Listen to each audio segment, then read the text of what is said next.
ইরানের পারমাণবিক সক্ষমতা নিয়ে সারা বিশ্বে এখন তুমুল হইচই। আমেরিকা ইসরায়েলের প্রাণ যেন আটকে আছে ইরানের গোপন আস্তানায় সমৃদ্ধ ইউরেনিয়ামে। আমরা ইউরেনিয়াম সমৃদ্ধকরণ কিংবা পারমাণবিক বোমা এই শব্দগুলো বারবার শুনলেও এর ভেতরের আসল সমীকরণটা কতটুকু জানি? আমরা কি জানি কিভাবে তৈরি হয় ধ্বংসাত্মক এই মারণাস্ত্র? আর ইরান কি সত্যি পরমাণু বোমার দ্বার প্রান্তে দাঁড়িয়ে? প্রযুক্তির জটিল মার প্যাচ আর ভূ রাজনীতির এসব অজানা সমীকরণ আজ সহজভাবে ব্যাখ্যা করব। দর্শক, মনে করুন আপনার কাছে 1 কেজি বালু মেশানো চিনি আছে। আপনি বালু থেকে চিনির দানা আলাদা করতে চাচ্ছেন, কিন্তু সমস্যা হলো বালু আর চিনির দানা দেখতে একদম একই রকম, শুধু ওজনে সামান্য তারতম্য। ইউরেনিয়াম সমৃদ্ধকরণ অনেকটাই কঠিন দানাদার মিশ্রণ থেকে কাজের অংশটুকু বের করে আনার মতোই একটি প্রক্রিয়া।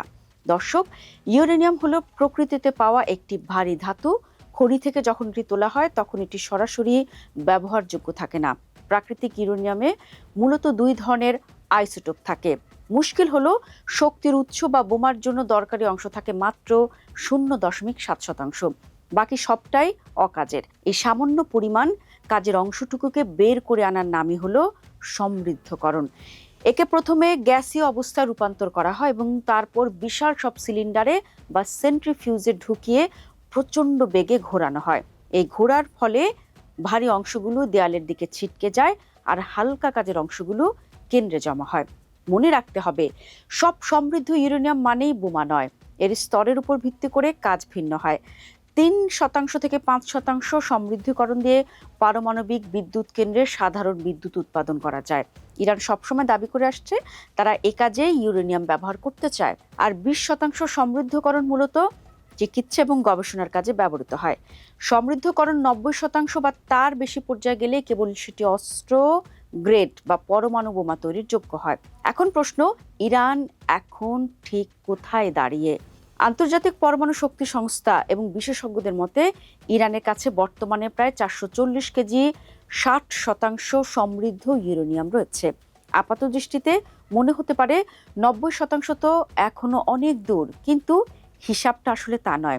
MIT অধ্যাপক টেড পোস্টলের মতে ইউরেনিয়াম সমৃদ্ধকরণ কোনো সোজা রাস্তার মতো নয় যে সব জায়গায় একই সময় লাগবে। প্রাকৃতিক ইউরেনিয়াম থেকে 60% পর্যন্ত পৌঁছতে যদি 5 বছর লাগে, তবে 60% থেকে 90% পৌঁছতে লাগবে মাত্র কয়েক সপ্তাহ।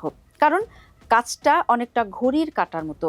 শুরুতে অনেক সময় লাগলেও শেষের দিকে এসে গতি অনেক বেড়ে যায়। বর্তমানে ইরানের যে সক্ষমতা, তাতে তারা চাইলে মাত্র 4 থেকে 5 সপ্তাহের মধ্যে বোমার জন্য প্রয়োজনীয় জ্বালানি তৈরি করে ফেলতে পারে। এটি নিয়ে ভয় আমেরিকা ইসরায়েলের। তারা ইরানকে কেন থামাতে পারছে না? দর্শক, ইরানের পারমাণবিক অবকাঠামোর বড় একটি অংশ মাটির অনেক গভীর অবস্থিত। অধ্যাপক পোস্টলের মতে শুধু আকাশপথে বোমা মেরে এই সক্ষমতা পুরোপুরি ধ্বংস করা সম্ভব নয়। একটি ছোট অ্যাপার্টমেন্টের সমান জায়গায় বা এমনকি একটি ছোট হাইব্রিড গাড়ির ইঞ্জিন থেকে উৎপন্ন বিদ্যুৎ দিয়েও ইরান তাদের সেন্ট্রিফিউজগুলো সচল রাখতে পারে। ফলে অত্যন্ত গোপনেও তারা এই কাজ চালিয়ে যেতে সক্ষম। এছাড়া ইউরেনিয়াম ভিত্তিক বোমার একটি অদ্ভুত দিক হলো এটি ব্যবহারের আগে বড় কোনো পরীক্ষার প্রয়োজন হয় না। ফলে বিশ্বকে না জানিয়ে ইরান হয়তো কোনো এক সুড়ঙ্গে বসে তাদের চূড়ান্ত প্রস্তুতি শেষ করতে পারে। ইরানের পারমাণবিক যাত্রা থামাতে অনেক কথা হয়েছে। 2015 সালে বারাক ওবামার সময় একটি চুক্তি হয়েছিল যেখানে ইরান তাদের সমৃদ্ধ করেন 3.67% মধ্যে সীমাবদ্ধ রাখতে রাজি হয়েছিল। কিন্তু 2018 সালে ডোনাল্ড ট্রাম্প সেই চুক্তি থেকে বেরিয়ে আসার পর ইরান আবার হু হু করে সমৃদ্ধকরণ বাড়াতে শুরু করে। ডোনাল্ড ট্রাম্প এখন আবার ইরানের সাথে আলোচনায় বসতে চাইছেন। ইরানও একটি সৎ উদ্দেশ্য দেখাচ্ছে।